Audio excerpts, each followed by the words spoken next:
మన ప్రభు అయిన యేసుక్రీస్తు నామంలో ఈ యొక్క మీటింగ్ లో జాయిన్ అయిన మీ అందరికి కూడా నా హృదయపూర్వకమైన వందనాలు తెలియజేస్తున్నాను.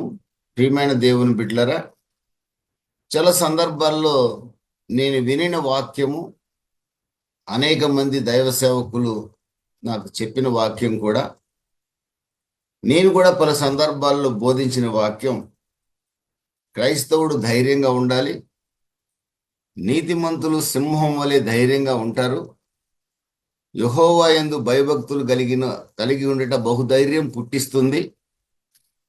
పలు సందర్భాలలో ధైర్యాన్ని గూర్చిన మాటలు నేను విన్నాను. నేను కూడా అనేక సంఘాలలో మాట్లాడాను.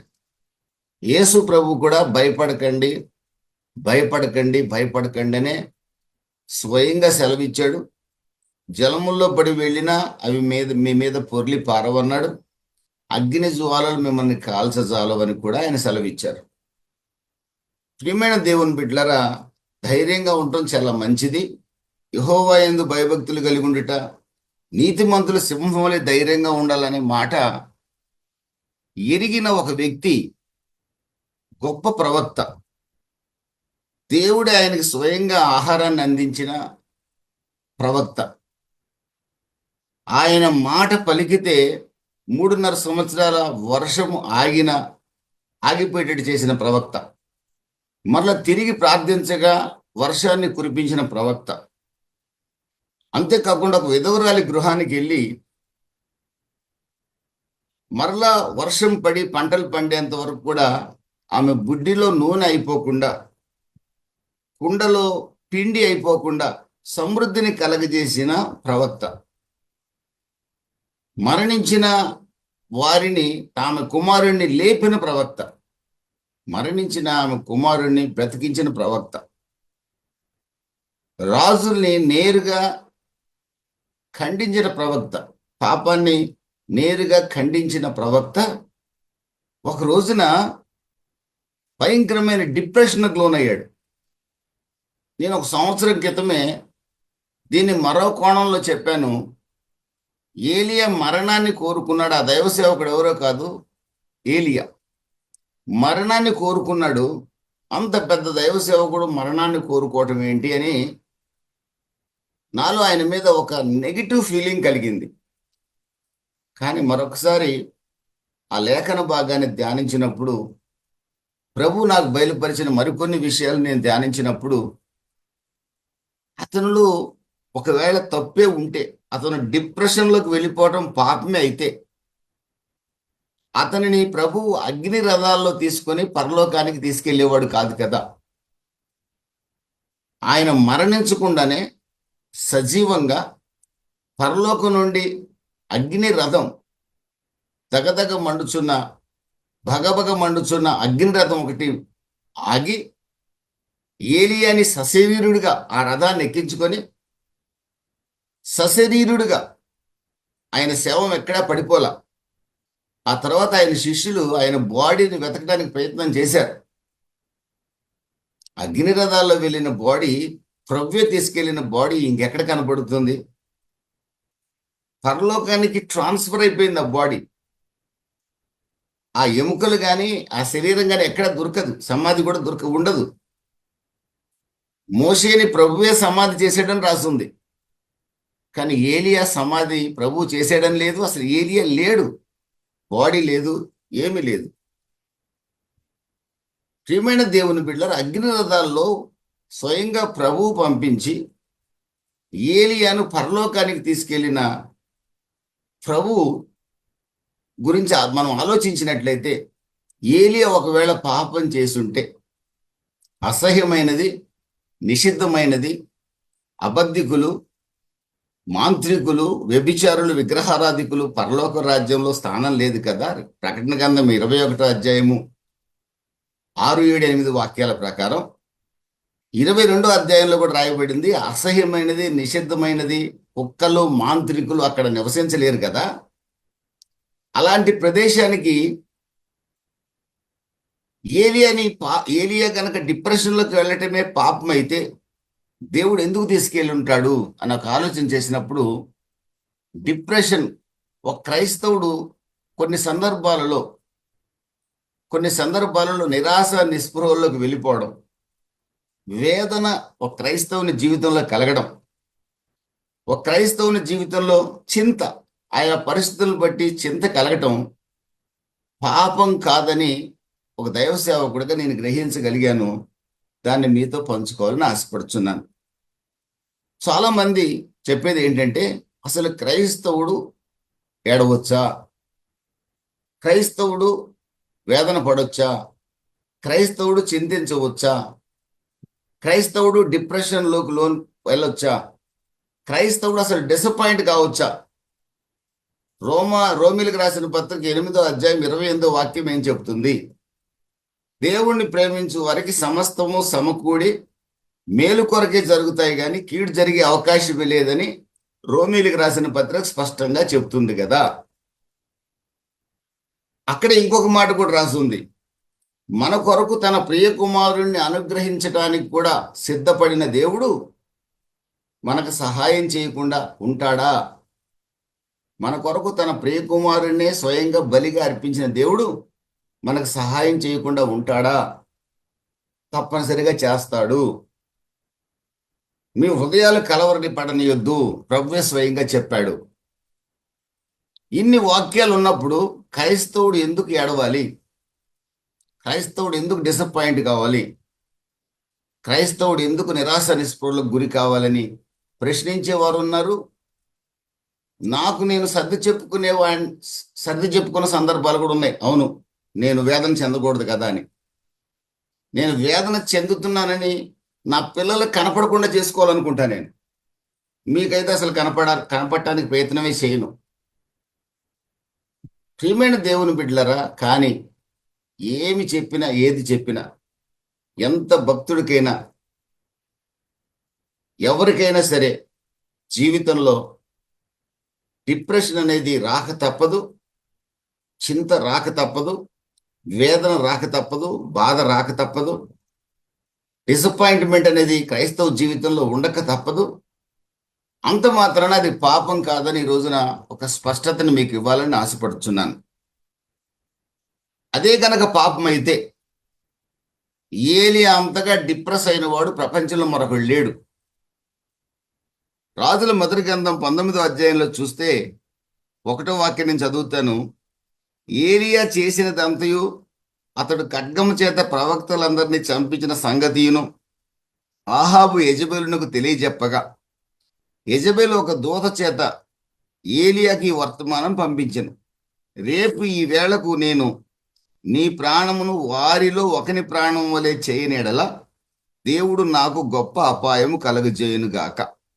కాబట్టి అతడు ఈ సమాచారం తెలుసుకొని లేచి తన ప్రాణము కాపాడుకొనుటకై పోయి యూదా సంబంధమైన బెయేర్షెబాకు చేరి, యూదా సంబంధమైన బెయేర్షెబా 100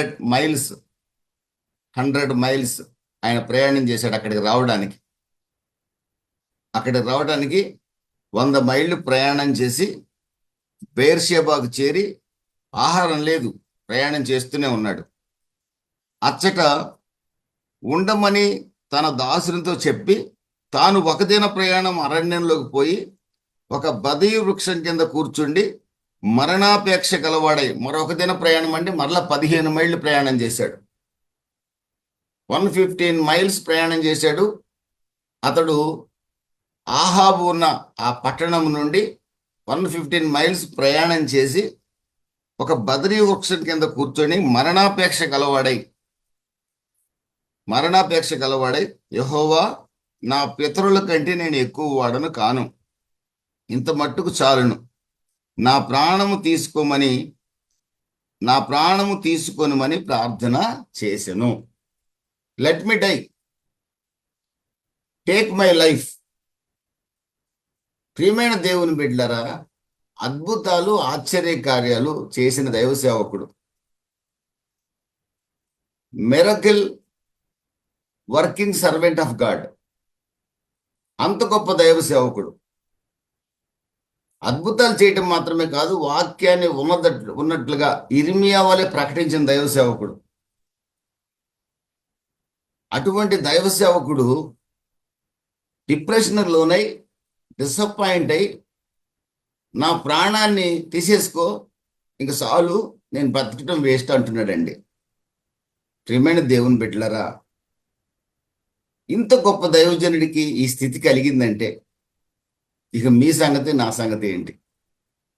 నేను చాలాసార్లు నాకు వేదన కలిగినప్పుడు, నిరాశ కలిగినప్పుడు నేను కుంగిపోయేవాడిని. అయ్యో, నేను పాపం చేస్తున్నానే, ఇది పాపం కదా, ప్రభు నన్ను క్షమించు అని నా మనసులో ఒక రకంగా కుళ్ళిపోయేవాడిని ఒక రకంగా.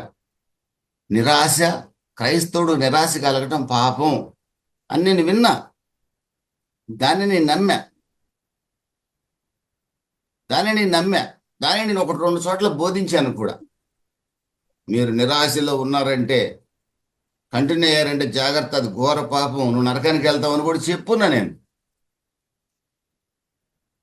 ప్రియమైన దేవుని బిడ్డలారా, నిరాశ ఈ రోజున ప్రతి క్రైస్తవుడి జీవితంలో నిరాశ, నిస్పృహలు, డిప్రెషను, చింత అనేది కలుగుతుంది. దాని నుంచి విడిపించబడే మార్గం కూడా ఉంది. చింత కలగటం పాపం కాదు, డిప్రెషన్ ఒక వ్యక్తి జీవితంలో కలగటం పాపం కావద్దు. దానికి చాలా కారణాలు ఉన్నాయి. ఇక్కడ ఏలియా యొక్క జీవితంలో ఈ డిసప్పాయింట్మెంట్ కారణం ఏంటి? నేను ఇక బ్రతకటం అనవసరం అనుకునే స్థితి రావడానికి కారణం ఏంటంటే మరణ భయం. ఎవరు ఈ ఆహాబు, ఎవరు ఈ యెజబెల్ అంటే, మీరు అదే మొదటి రాజుల గ్రంథం 16వ అధ్యాయంలో చివరి వాక్యంలో చూస్తే, యూదా రాజైన ఆసా ఏలుబడిలో 38వ సంవత్సరమున 16వ అధ్యాయం 29వ వాక్యం, ఒమ్రీ కుమారుడైన ఆహాబు ఇశ్రాయేలు వారికి రాజై షోమ్రోనులో ఇశ్రాయేలు వారిని 22 సంవత్సరములు ఏలిను. ఒమ్రీ కుమారుడు ఆహాబు ఇశ్రాయేలు రాజు, 10 గోత్రాల రాజు. అక్కడ రాసినంతా మీరు చదివితే, తన పూర్వీకులందరినీ మించునంతగా యెహోవా దృష్టికి చెడు నడత నడిచిన వాడు ఇతను. ఇశ్రాయేలీల్లో యూదాలో సొలొమోను బయలుదేవత స్తంభాలు నిలిపితే, ఇశ్రాయేలు 10 గోత్రాల్లో బయలుదేవతల స్తంభాలను నిలిపి వాటిని పూజించి ఆరాధించి వాటికి బలులర్పించిన వ్యక్తులలో ప్రథముడు ఆహాబు. అంత దుర్మార్గుడు, జీవము గల దేవుణ్ణి తృణీకరించిన వ్యక్తి, విసర్జించిన వ్యక్తి. జీవం గల దేవుడు అంటే ఏమాత్రం లెక్కలేని వ్యక్తి. కారణం ఏంటో తెలుసా? ఇతను ఒక స్త్రీని పెళ్లి చేసుకున్నాడు. ఆమె ఎవరు అని నేను చూసినట్లయితే సీదోనీయుల రాజైన ఎత్పైలు యొక్క కుమార్తె.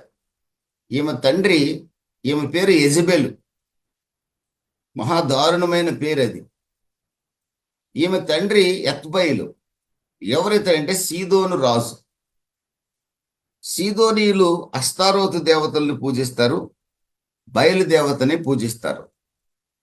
గాడెస్ ఆఫ్ ఫెర్టిలిటీ, ఒక రకంగా సెక్స్ సంబంధమైన దేవత. ప్రియమైన దేవుని బిడ్డలారా, కామవికార దేవతను పూజిస్తారు. ఆమె యొక్క మేల్ కౌంటర్ పార్ట్ బయలుదేవత, దేవుడు బాల్. వీళ్ళని పూజిస్తారు. భయంకరమైన విగ్రహారాధన సంబంధమైన స్త్రీని దేవుని బిడ్డగా ఉండవలసిన ఆహాబ్ పెళ్లి చేసుకున్నాడు. ఆ దేవతలకు కూడా ప్రవక్తలు ఉన్నారు. బయలనే మగ దేవుడికేమో 450 మంది ప్రవక్తలు ఉంటే, అష్టారోతు దేవతకి 400 మంది ప్రవక్తలు. ఈ 850, 900 మంది ప్రవక్తల్ని యెజబెలు, ఇశ్రాయేలు రాజు భార్య అయిన యెజబెలు పోషించేదట, జీవము గల దేవునికి విరుద్ధమైన కార్యాలు చేయటం కోసం. ఏ దేశంలో ఉంటూ జీవము గల దేవుడు స్వయంగా తన స్వాస్థ్యముగా ఎంచిన ఇశ్రాయేలు దేశంలో వారిని నివసింపచేస్తూ వారిని పోషిస్తుంది, జీవము గల దేవునికి వ్యతిరేకంగా ప్రవర్తించడానికి. అంతేకాకుండా యెజబెలు జీవము గల దేవుని ప్రవక్తలను అనేక మందిని చంపించింది. ఇశ్రాయేలు దేవుని యొక్క ప్రవక్తలను, యెహోవా దేవుని ప్రవక్తలను చంపించింది. అంత దుర్మార్గుడు ఆహాబు తన భార్యను బట్టి.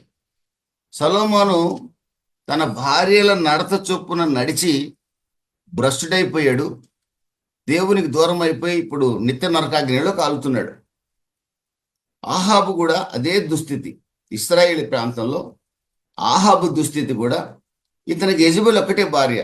సొలొమోనుకు 1000 మంది, 700 మంది భార్యలు, 300 మంది ఉపపత్నులు. బహు దుర్మార్గమైన జీవితం.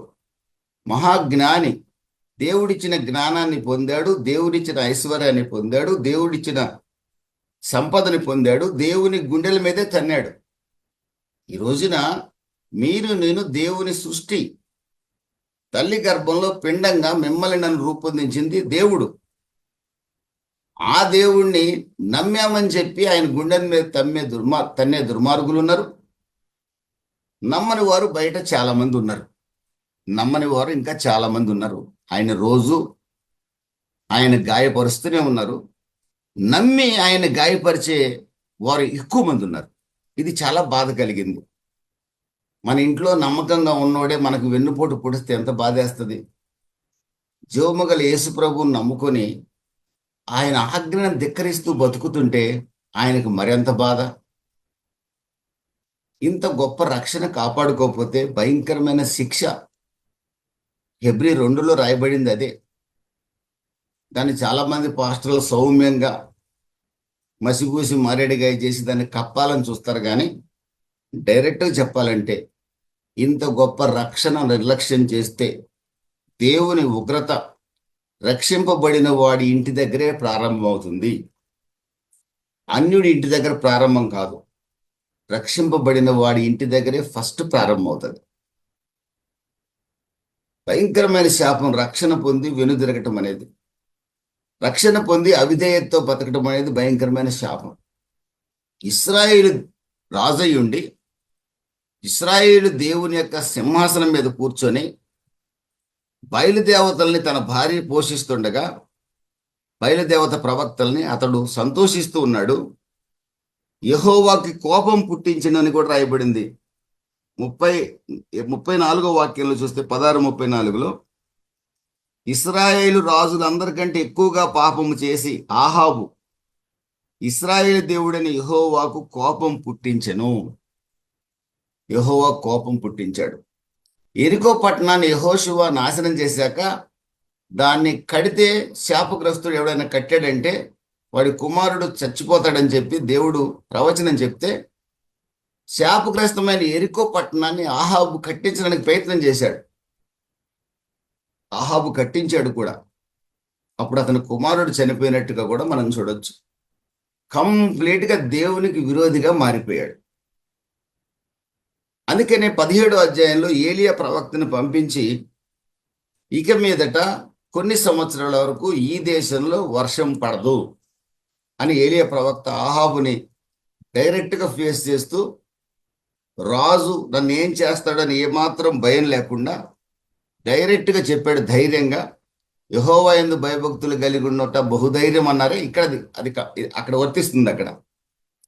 అక్కడ అంటున్నాడు, నేను 17వ అధ్యాయం 1వ వాక్యం చూస్తే, ఎవని సన్నిధిని నేను నిలవబడి ఉన్నానో ఇశ్రాయేలు దేవుడైన యెహోవా జీవము తోడు, నా మాట ప్రకారం కాక ఈ సంవత్సరంలో మంచైనను వర్షమైనను పడదని ప్రకటించెను. గిలాదు కాపురస్తుడైన తిష్బీయుడైన ఏలియా ఆహాబు నద్దకు వచ్చి కారణం ఏంటంటే నువ్వు చేస్తున్న పాపం. 18వ అధ్యాయంలో 17వ వాక్యంలో మీరు చూస్తే, ఆహాబు ఏలియాను చూచి వర్షాలు లేవు, 3 ఏళ్ల బట్టి పశువులు చచ్చిపోతున్నాయి, మనుషులు చనిపోతున్నారు, భయంకరమైన శాపం ఇశ్రాయేలు దేశం అనుభవిస్తుంది. అహాబు అనుకుంటున్నాడు ఆ ఏలియా అనేవాడి వల్లే ఈ దేశం మీదకి శాపం వచ్చిందని అహాబు అనుకుంటున్నాడు. అందరూ ఆయనకు ఆ మాట చెప్పారు. అహాబు ఏలియాని చూసి అంటున్నాడు, అహాబు ఏలియాను చూసి ఇశ్రాయేలు వారిని శ్రమ పెట్టువాడు నీవే కావా అని అతనితో అనగా, ఏలియాతో అంటున్నాడు, ఇశ్రాయేల్ని శ్రమ పెట్టేది నువ్వే కదయ్యా అని. అప్పుడు ఏలియా అంటున్నాడు, అతడు నేను కాను, యెహోవా ఆజ్ఞ గైకొనక బయలుదేవతను అనుసరించి నీవును నీ తండ్రి ఇంటి వారినైనా తండ్రి ఇంటి వారును ఇశ్రాయేలు వారిని శ్రమ పెట్టువారై ఉన్నారు. అయితే ఇప్పుడు నీవు ఇశ్రాయేలు వారిని అందరినీ యెజెబెలు పోషించున్న బయలుదేవత ప్రవక్తలు 450 మందిని, అషేరాదేవి ప్రవక్తలు 400 మందిని నా యొద్దకు కర్మేలు పర్వతానికి పిలువనంపమని చెప్పాను. నేను కాదు ఇశ్రాయేలుని శ్రమ పెట్టేది, నీ పాపమే. ఏ దేశంలో అయితే రాజు జీవము గల దేవుణ్ణి అనుసరించకుండా నీతిగా పరిపాలన చేయడం, ఆ దేశంలో పశువులు పక్షులు నశిస్తాయి, ఆ దేశంలో ఆహారం ఉండదు, ఆ దేశము పరమ దరిద్రతతో కొనసాగుతుంది. బైబిల్ స్పష్టంగా చెప్తుంది. అందుకే రాజు బహు నీతిమంతుడిగా ఉన్న దేశమే వర్ధిల్లుతుంది. ఈ రోజుకైనా సరే రాజును బట్టే రాజ్యం వర్ధిల్లటం అనేది ఆధారపడి ఉంటుంది. అది దేవుని యొక్క నియమం. నీ వల్లనే ఈ దేశానికి కష్టం వచ్చింది, నీ పాపమే అని ఏలియా డైరెక్ట్గా చెప్పగలిగాడు. అదే 18వ అధ్యాయంలో కనుక మీరు చూసినట్లయితే అషేరాదేవి ప్రవక్తలు వచ్చారు. బయలు ప్రవక్తలు 850 మంది కర్మేలు పర్వతం మీదకి ఏలియా పిలిచినప్పుడు వచ్చారు. మీరు ఇశ్రాయేలు దేవుడు కాదు, యెహోవా దేవుడే కాదు, బయలే దేవుడు అని చెప్పి మీరు ప్రకటిస్తున్నారు. ఇశ్రాయేలు దేశంలో ప్రజలందరినీ మీ వైపు తిప్పుకున్నారు. ఇశ్రాయేలు దేశంలో యెహోవాని గురించి ప్రకటన చేసే ప్రవక్తలే లేరు. ఏలియాకి తెలిసింది ఆయన ఒక్కడే ఉన్నాడు అనుకున్నాడు, కానీ దేవుడు కొంతమందిని దాచిపెట్టాడు. వాళ్ళు బయట పల్ల. ఏలియా మాత్రం ఆయన ఒక్కడే ఉన్నాను అనుకున్నాడు. ఓకే, ఆ సమయంలో ఆయనే భక్తిపరుడు, ఇంకెవరు లేరు, కనపట్ల బయటికి. అందరిని మీరు మార్చేశారు. రాజు రాణిని కూడా మీరు లోపరుచుకున్నారు. ఓకే, మీ దేవుడే దేవుడైతే ఇక్కడ నేను కందకం తవ్వుతున్నాను, ఒక పొయ్యి పెట్టినాను, దాంట్లో కందకంలో నీళ్లు పోస్తున్నాను, కట్టెలు కూడా పెడుతున్నాను, దహన బలి కూడా పెడుతున్నాను. మీ దేవుడైతే దిగి వచ్చి ఈ బలి ద్రవ్యాన్ని దహించాలి, ఆకాశం నుంచి దిగొచ్చి. మొదట మీకే ఛాన్స్ ఇస్తున్నా. సవాల్ చేస్తున్నాడు యెహోవా ప్రవక్త ఏలియా, సవాల్ చేస్తున్నాడు. ఎందుకు ఈ మాటలు చెప్తున్నాను తెలుసండి? ఏలియా ఎంత గొప్ప దైవజనుడో మనకు తెలియాలి. 17వ అధ్యాయం 8 నుండి 24 వాక్యంలో సారేపతు విధవరాలను పోషించడం మాత్రమే కాక చనిపోయిన ఆమె కుమారుని కూడా బతికించాడు 17వ అధ్యాయంలో. ప్రియమైన దేవుని బిడ్డలారా, 17వ అధ్యాయంలో మీరు ప్రారంభంలో చూస్తే 6-7 వాక్యాల్లో దేవుడు ఏలియాని స్వయంగా పోషించాడు. ఆయన స్వయంగా పోషించాడు.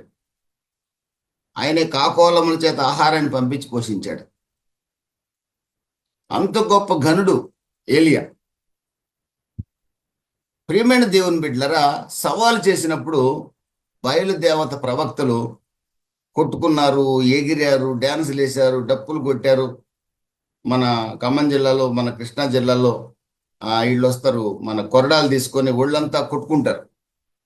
కొట్టుకొని వాళ్ళు తాము దేవత ప్రతిరూపాలం అన్నట్టుగా, ప్రతినిధులు అన్నట్టుగా ప్రవర్తిస్తారు. రక్తం గారితో తప్ప అక్కడ ఏం వచ్చేది ఉండదు. వాళ్ళు తాగి ఉంటారు కాబట్టి వాళ్ళకి ఏం తెలియదు. చేశారు, రోజంతా గడిపారు. కానీ పైనుంచి అగ్ని దిగి రాలేదు, దహన బలిని దహించలేదు. ఏలియా అక్కడ సెటైరికల్గా మాట్లాడుతున్నాడు. మీ దేవుడు నిద్రపోతున్నాడేమో, సుప్రభాతం పాడండి, లేపండి, లే అనండి, లేస్తాడేమో. లేకపోతే ఉదయకాలం లేచి మీ దేవుడు కొద్ది నిద్ర లేకపోతే తట్టండి అని ఒక రకంగా ఎక్కిరిస్తున్నాడు, హేళన చేస్తున్నాడు. ఎన్ని చేసినా ఎవరు దిగిరాల. కారణం దేవుడు యెహోవా తప్ప మరొక దేవుడు లేడు. దేవునికి స్తోత్రం కలుగును గాక. అప్పుడు ఏలియా, చాలు మీ గంతులు, చాలు మీ కుప్పి గంతులు, మీ టర్న్ అయిపోయింది. ఇప్పుడు నేను నా ఇశ్రాయేలు దేవునికి ప్రార్థన చేస్తా. ఇశ్రాయేలు దేవునికి ప్రార్థన చేస్తా. ఆయన దేవుడైతే ఆయన దిగి వచ్చి ఈ బలిని దహించేస్తాడు అని చెప్పి నేను ప్రార్థన చేస్తానని ఆయన ప్రార్థన ప్రారంభించాడు. 36వ వాక్యంలోనే ప్రారంభించాడు. 18వ అధ్యాయంలోనే 37వ వాక్యం నుంచి నేను చదువుతాను. యెహోవా, నా ప్రార్థన ఆలకింపుము, 18:37. యెహోవావైన నీవే దేవుడివై ఉన్నావనియు, నీవు వారి హృదయములు నీ తట్టుకు తిరగజేయుదువనియు ఈ జనులకు తెలియనట్లుగా నా ప్రార్థన అంగీకరించుము. నా ప్రార్థన అంగీకరించుము. ఏంటి ఆయన ప్రార్థన? ఆ పైన ఉంది. ఈ దహన బలినే మాత్రమే కాదు, కట్టెలు మాత్రమే కాదు, నీళ్లను కూడా దహింపజేయి. నీళ్లు కూడా ఆరిపోవాలి. నేను వాళ్ళకి ఏం ఛాన్స్ ఇచ్చానంటే, బలి దహిస్తే చాలు, బలిని దహిస్తే చాలు, నీళ్ళు అలాగే ఉన్నా పర్లా, కట్టెలు అలాగే ఉన్నా పర్లేదు అన్నాను నేను. వాళ్ళకి ఛాన్స్ ఇచ్చా. నీవు జీవం గల దేవుడు గనక బలిని దహించాలి, కట్టెలు దహించిపోవాలి, కందకంలో ఉన్న నీళ్లు కూడా ఆరిపోవాలి. నువ్వు జీవం గల దేవుడు అని బయలుపరుచుకోమని ఏలియా ప్రార్థన చేస్తే, తరమందున దేవుడు దిగొచ్చి సమస్తాన్ని బుగ్గి చేసినట్లుగా చూడగలం. నీళ్లు కంప్లీట్గా ఆరిపోయినాయి. దహన బలంతా బుగ్గి అయిపోయింది. ఆ రోజున గ్రేట్ రివైవల్. ఇశ్రాయేల్ దేశంలో మొట్టమొదటిసారిగా ఉజ్జీవాన్ని తీసుకొచ్చిన ప్రవక్త ఏలియా. ప్రియమైన దేవుని బిడ్డలరా, అంత అద్భుతమైన కార్యాలు చేసిన వ్యక్తి ఈ రోజున నా జీవితం ఇక చాలు, అయిపోయింది, ఇక నా ప్రాణాన్ని తీసుకో, నా పితరుల కంటే నేను ఎక్కువ వాడిని ఏం కాదు, ఇంత మట్టుకు చాలు, నా ప్రాణము తీసుకోమని ప్రార్థన చేశాడు. What is the reason? Is it sin? Is it sin? What is the reason? కారణం ఒకటే, భయం. అంత గొప్ప ప్రవక్త కూడా భయం. ప్రియమైన దేవుని బిడ్డలారా, మనకు బాగా తెలుసు, యేసు ప్రభుతోనే 3.5 సంవత్సరాలు తిరిగాడు. యేసు ప్రభు చేసిన అద్భుతాలన్నీ చూశాడు. ఒక రోజున సమరయులు ప్రభువుని చేర్చుకోలేదని ఒక ప్రాంతంలో ఆకాశం నుంచి అగ్ని దిగి వచ్చి, వీరిని దహింపజేయమంటావా ప్రభు అని అడిగాడు ప్రభువుని. అంటే పేతురుకి ఆకాశం నుంచి అగ్ని దింపగలిగిన శక్తి కూడా ఉందని ఒక నమ్మకం ఉంది. నేను యేసుతో ఉన్నాను, అగ్ని దింపగలన నమ్మకం ఉంది. యేసుతో నేనున్నాను, అద్భుతాలు చేయగలన నమ్మకం కూడా ఉంది అతనికి. చేసేవాడో లేదో నాకు తెలియదు, తర్వాత చేశారు అద్భుతాలు, కానీ యేసుప్రభు ఉన్నప్పుడు వీళ్ళు చేసినట్టు ఎక్కడా లేదు. కానీ ఆ యొక్క ధైర్యం ఉంది. అలాంటి వ్యక్తి మీకు బాగా తెలుసు కదండి, లూకా సువార్త 22వ అధ్యాయంలో యేసుప్రభు ఎవరో తెలియదని 3 సార్లు అబద్ధం మాట్లాడు. ఏమై ఉంటుంది కారణం? గొప్ప దైవ సేవకుడే, కాదని చెప్పడానికి లేదు ఆయన్ని. మనం మరణ భయం అతన్ని డిప్రెషన్లోకి తీసుకెళ్ళింది, డిసప్పాయింట్మెంట్లోకి తీసుకెళ్ళింది, నిరాశ నిస్పృహలో తీసుకెళ్ళింది. ఒక చర్చి మీద ఒక 100 మంది అటాక్ చేస్తున్నారు. పాస్టర్లు పెట్టిన కేకలు వర్ణాతీతం. మీ దేవుడు అసలు భయపడొద్దని చెప్పాడు కదా, బహుధైర్యం పుట్టిస్తుంది మీ దేవుని యందు భయభక్తులు అన్నారు కదా, మీరెందుకు అయ్యో అయ్యో అని కేకలేస్తున్నారు అన్నారు. వాళ్ళని కొట్టడానికి వచ్చిన వాళ్ళలో కొంతమంది హేళన చేశారు. ప్రియమైన దేవుని బిడ్డలారా, మరణ భయం ప్రతి ఒక్కరికి ఉంటుంది. భయం అనేది ఆదాము పాపం చేసినప్పుడే ప్రారంభమైంది. దేవుడు మనకి పిరికితనం అనే ఆత్మ ఇవ్వల. మీరు తిమోతికి రాసిన పత్రిక ఒకసారి మీరు చూద్దాం. ఒకసారి మనం తిమోతికి రాసిన పత్రికలోకి వెళ్దాం. ఎందుకో దాన్ని క్లుప్తంగా మీకు చెప్పి నేను ముగిస్తాను. తిమోతికి రాసిన పత్రికలకు మనం వెళ్ళినట్లయితే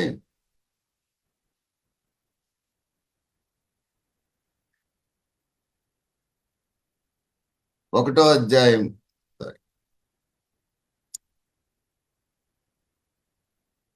7వ వాక్యంలో, తిమోతికి రాసిన 2వ పత్రిక 1వ అధ్యాయం 7వ వాక్యం, దేవుడు మనకు శక్తియు ప్రేమయు ఇంద్రియ నిగ్రహము గల ఆత్మనే ఇచ్చను గాని పిరికితనము గల ఆత్మని ఇయ్యలేదు. పిరికితనము గల ఆత్మని ఇవ్వల. కానీ మన పితరుడు ఎప్పుడైతే పాపం చేశాడో అప్పటిదాకా పులికి పేరు పెట్టినవాడు, సింహానికి పేరు పెట్టినవాడు, సింహంతో ఆడుకున్న వ్యక్తి చీమను చూసి పారిపోతున్నాడు. ఆదాము చీమను చూసి పారిపోయే దుస్థితి ఏర్పడింది. కుక్కను చూసి పారిపోయే దుస్థితికి వచ్చేసాడు. ఏం జరిగింది దానికి దీనికి మధ్యలో అంటే పాపం, దేవుని వాక్యానికి అవిధేయత చూపించడం. మరలా ఈ సింహంతో, నాగుబాముతో, కట్ల బాముతో ఆడుకునే రోజు ఒక రోజున మీకు నాకు దొరుకుతుంది. మనకు కాదు, చిన్న పిల్లలు ఆడుకుంటారు. అది నూతన సృష్టిలో ఆడుకుంటారు. నూతన సృష్టిలో ఆడుకుంటారు. 1000 ఏళ్ల పాలనలో కూడా అలాంటి కార్యాలు జరుగుతాయి. తప్పనిసరిగా 1000 ఏళ్ల పాలనలో చిన్న బిడ్డలు నాగుబాముతో ఆడుకుంటారు. 1000 ఏళ్ల పాలనలో చిన్న బిడ్డ ఎవరంటే, ప్రభు అయిన యేసుక్రీస్తు ఈ భూమిని 1000 ఏళ్ళు పాలించేటప్పుడు చిన్న బిడ్డ ఎవరంటే 100 ఇయర్స్ ఉన్నవాడు చిన్న బిడ్డ. 100 ఇయర్స్ లోపల ఎవరైనా చనిపోతే 1000 ఏళ్ల పాలనలో అయ్యో చిన్న బిడ్డ చనిపోయాడా అంటారట. మరలా అప్పుడే దాన్ని చూడగలం. ఈ మధ్యలో మీలో నేను కుక్కకు భయపడను కానీ, చీమకు భయపడను కానీ, పాముకైతే మన అందరం భయపడతాం. చీమను చూసి భయపడే వాళ్ళని చూశాను నేను. బల్లిని చూసి నా భార్య తెగ భయం. కుక్కను చూసి నా కొడుక్కి తెగ భయం. ప్రియమైన దేవుని బిడ్డలారా, ఎక్కడి నుంచి వచ్చింది అంటే మన పితరుడు చేసిన పాపం. ఆ పాపం యొక్క శాపం ఈ రోజు కూడా కొనసాగుతూనే ఉంది. రక్షింపబడిన వెంటనే ఈ భయం అనేది పోతుందనేది అబద్ధం. మరణ భయం ప్రతి వ్యక్తికి సహజమే, అది పాపం కాదు. కానీ దాని నుంచి విడిపించబడే మార్గం, ఆ మరణ భయం నుండి తప్పించబడే మార్గం కూడా ఉంది. అంతేగాని మరణ భయపడుతున్నాడే, భార్య చనిపోయిందని ఏడుస్తున్నాడే, లేకపోతే ఎవరో కొడతారని భయపడుతున్నాడే, వణుకుతున్నాడే, ఇది పాపం కాదా అని నీవు నేను హేళన చేస్తే మనం పాపులు అవుతాం. ఏ వ్యక్తినైనా పొరపాటు కూడా ఎవరిని హేళన చేయకూడదు, ఏ క్రైస్తవుని కూడా. అతనుకున్న పరిస్థితి అతనుగా ఆ డిప్రెషన్కి తీసుకెళ్ళింది. మనం సానుభూతి చూపించాలి, ధైర్యం కలిగే మాట చెప్పాలి, కానీ అది పాపమని చెప్పే హక్కు మనకు లేదు. ఒకవేళ అది పాపమై ఉంటే ఏలియా పరలోకానికి సశరీరుడిగా వెళ్ళి ఉండేవాడు కాదు. క్లియర్. అబ్రహాము అబద్ధం చెప్పాడు ఫరో దగ్గర. అబ్రహాం పిలువబడిన 12వ అధ్యాయంలోనే అబద్ధం చెప్పాడు. ఈజిప్ట్కి వెళ్ళాడు, ఫరో దగ్గర అతని భార్యని నా చెల్లెలని చెప్పాడు. మరొకసారి ఆదికాండం 20వ అధ్యాయంలో కూడా మరొకసారి అబద్ధం ఆడాడు. అబీమెలెకు దగ్గర అబద్ధం ఆడాడు. What for? మరణ భయం. ఆమె కొరకు తను చంపేస్తారని భయం. మరొక స్త్రీని మనం చూడొచ్చు, హన్నా. ఆమె డిప్రెషన్లోకి వెళ్ళిపోయింది. ఎందుకు డిప్రెషన్? లేమి, పిల్లలు లేరు. బహు వేదన అనుభవించింది, బహు దుఃఖాక్రాంతురాలై ఏడ్చింది. వేదన, కొరత వల్ల వేదన. యోనా గ్రంథం 4వ అధ్యాయం 3వ వాక్యంలో నినివే ప్రవక్తలు 4వ అధ్యాయంలో నినివే పట్టణస్థులు మార్పు చెందారని యోనా అంటున్నాడు. తనకు నీడగా ఉన్న సొర చెట్టు ఎండిపోయిందని, ఒక పక్కేమో నినివే పట్టణస్థులు మారు మనసు పొందారని ఒక బాధ, యోనా ప్రవక్త. రెండవది, తనకు నీడిస్తున్న సొర చెట్టు ఎండిపోయి తనకి ఎండ తగులుతుంది, వేదన అనుభవిస్తున్నాడు. ఎండ వల్ల వేదన.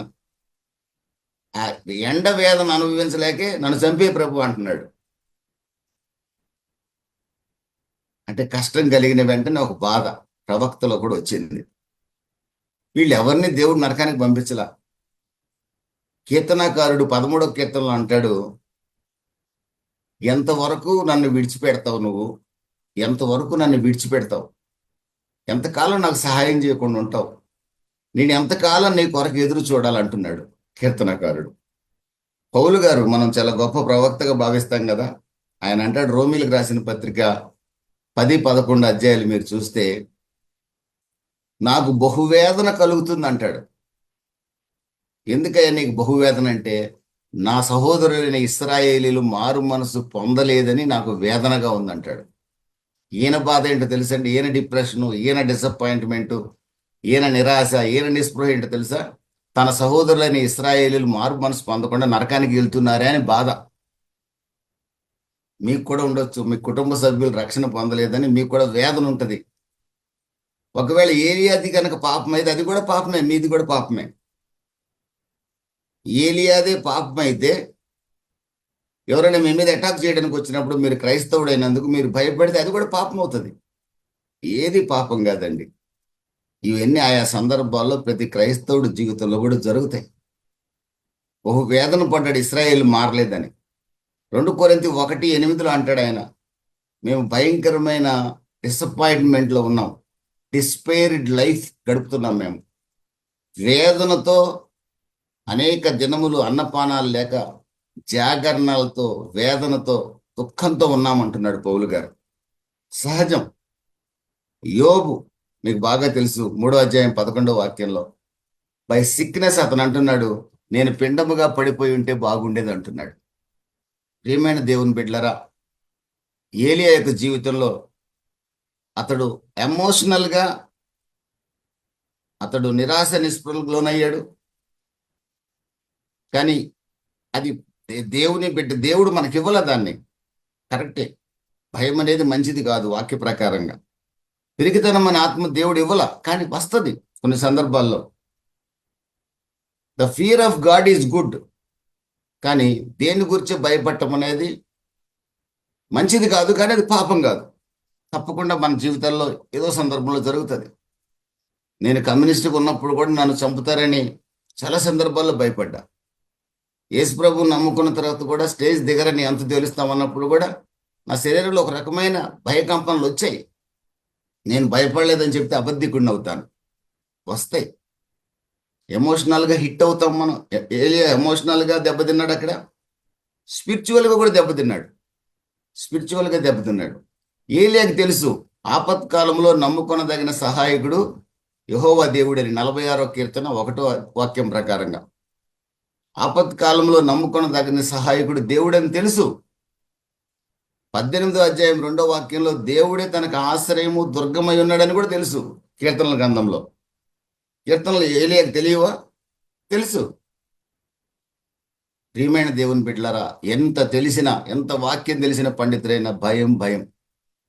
ఆయా సందర్భాల్లో మార్టిన్ లూథర్ అంటాడు, నా జీవితంలో ఎన్నో రాత్రులు భయంతో గడిపానని. చార్లెస్ స్పర్జన్ అంటాడు, నిద్రలేని రాత్రులు భయంతో గడిపానంటాడు. తెలియని వేదన అనుభవించాను అంటాడు. జాన్ వెస్లీ అంటాడు, నా జీవితంలో నిరాశ నిస్పృహలకు ఎన్నోసార్లు నేను లోనయ్యాను అంటాడు.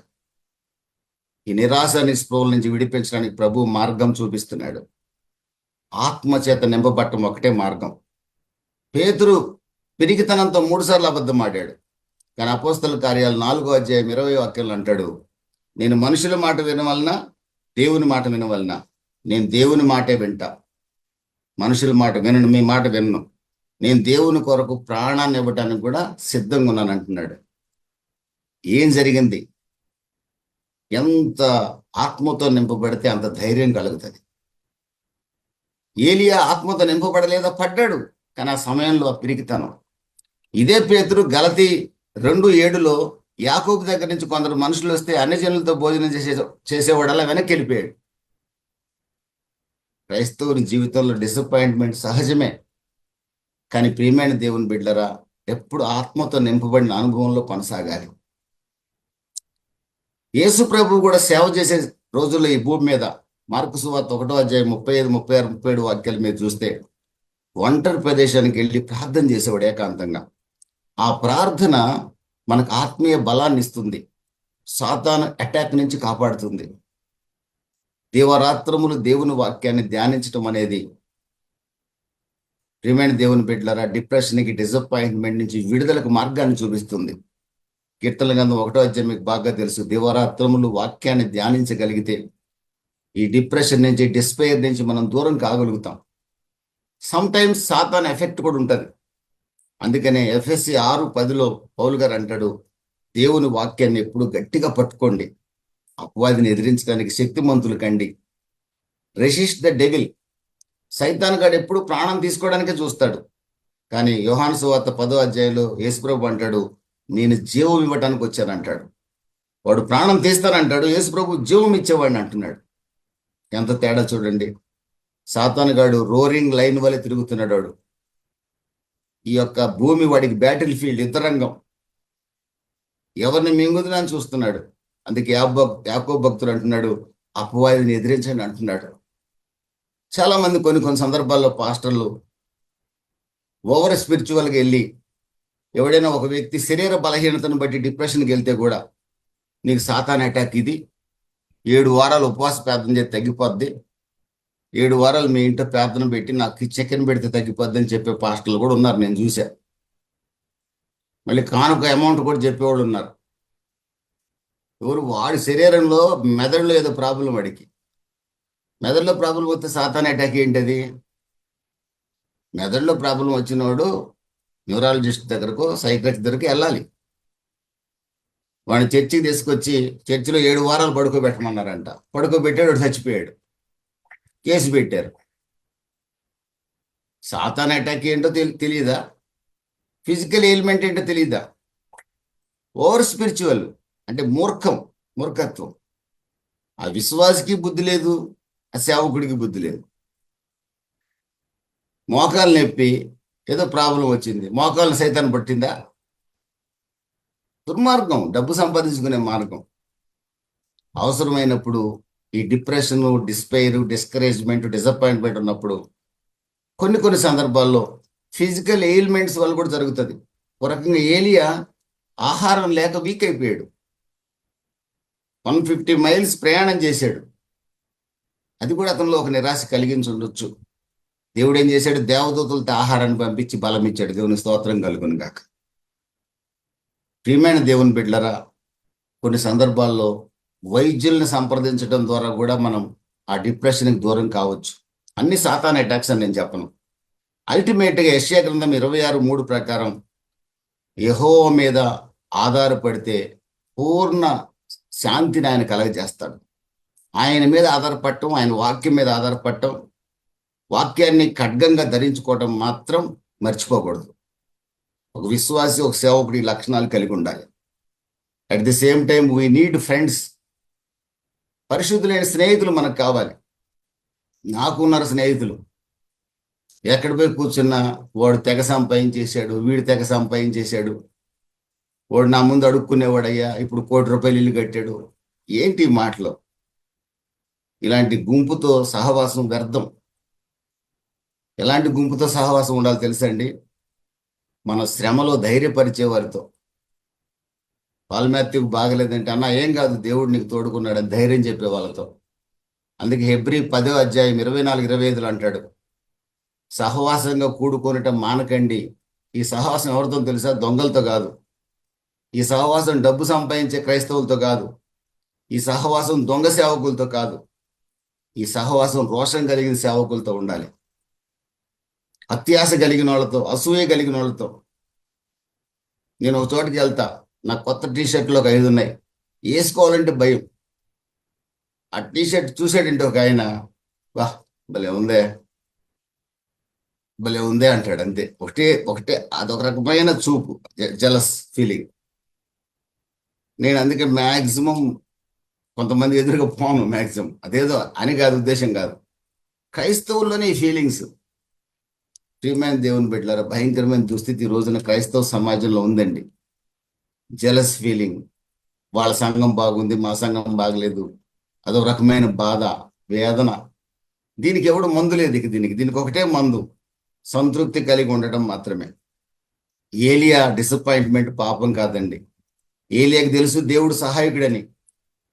ఏలియాకి తెలుసు తను ఆశ్రయించే బండని, తన దుర్గము, తన కోటని. కానీ డిసప్పాయింట్ అయ్యాడు. పాపం కాదది. అందుకే 2 కింగ్స్లో దేవుడు అది పాపం కాదు కనుకనే ఆ తర్వాత అధ్యాయంలో ఎలీషాని అభిషేకింపచేసి అగ్ని రథాల్లో ఏలియాని సశరీరుడిగా పరలోకానికి తీసుకొని వెళ్ళాడు. దేవుని స్తోత్రం కలుగును కాక. సహోదరి సహోదరుడా, మీలో మనం ఎవరమైనా డిసప్పాయింట్మెంట్లో, డిస్పైర్లో, డిస్ట్రెస్లో, ఏమండి డిప్రెషన్లో ఉంటే ఏం కంగారు పడకండి. నేను పాపం చేస్తున్నానని అసలు బాధపడకండి. నేను పడ్డా. నా భార్య కొరకు ఏడుస్తుంటే కూడా పాపం నేను పాపం చేస్తున్నానేమో అనుకునేవాడిని. తప్పు కాదు, ఏడవాలి. సరైన క్రైస్తవుడు ఏడుస్తాడు. నిజమైన క్రైస్తవుడు బాధ వస్తే బాధపడతాడు అంతే. వాడు పడలేదంటే క్రైస్తవుడే కాదు. బాధపడతాడు, ఏడవాలి. మనకు దెబ్బ తగిలితే ఏడమ్మా, ఖచ్చితంగా ఏడుస్తాం. అదేం పాపం కాదు. ఏలియా జీవితాన్ని మరొకసారి మీరు కూడా ధ్యానించండి. ఇంకా చాలా మర్మాలు ఉన్నాయి. కొత్త నిబంధన భక్తులమైన మనకి ప్రభు చెప్పేది ఒకటే మార్గం. హెబ్రీయులు రాసిన పత్రిక 12వ అధ్యాయం 1-2 వాక్యాల్లో నా వైపు చూస్తూ సాగండి. హెబ్రీ 3 అధ్యాయం 1వ వాక్యంలో నా మీద లక్ష్యం ఉంచండి. ఫిలిప్పి 3:13-14లో వెనుకున్న వాటిని మరవండి, ముందున్న వాటి కొరకు వేగిరి పడుతూ గురి వద్దకు పరిగెత్తండి. కలవర పడొద్దు. ఒకవేళ కలవరాలు వచ్చినా కంగారు పడొద్దు. కలవరం నుంచి విడిపించేవాడిని, కృంగిన వాడిని లేవనెత్తేవాడిని నేనున్నాను. ఆమెను హల్లెలూయా. నేను కృంగిన వాడిని లేవనెత్తుతా. మీరు కుంగిపోయినంత మాత్రం మీరు దుర్మార్గులు, ఇక మీరు నా దగ్గర రావద్దు అన్న నేను. అలా అనేవాడిని అయితే యోనాని పరలోకాన్ని తీసుకెళ్లేవాడిని కాదు. అలా అనేవాడిని అయితే ఏలియాని పరలోకాన్ని తీసుకొని వెళ్ళేవాడిని కాదు. చివరిగా దావీదు ప్రార్థన చేస్తాడు, కీర్తనాకారుడు 61వ అధ్యాయం 2వ వాక్యంలో. సురక్షితమైన నీ రెక్కల నీడ నన్ను దాసమని ప్రార్థన చేస్తాడు. ప్రభువా, ఆశ్రయమైన నీ చాటును నన్ను చేర్చమంటాడు. నీ రెక్కల చాటుకు నన్ను చేర్చంటాడు. నీ బండ సందుల్లో నన్ను దాచమంటాడు కీర్తనాకారుడు. అటువంటి ప్రార్థన ప్రతిరోజు చేస్తూ మన జీవితంలో ప్రతిరోజు కలిగే ఆ డిస్పైర్, డిప్రెషన్, డిసప్పాయింట్మెంట్ ఏదైనా ఉంటే దాని నుంచి విడుదల పొందాలని ఒక దైవ సేవకుడిగా నేను కోరుకుంటూ ఈ మాటలు, కొద్ది సమయం అయింది, ముగిస్తున్నాను. Thank you. God bless you.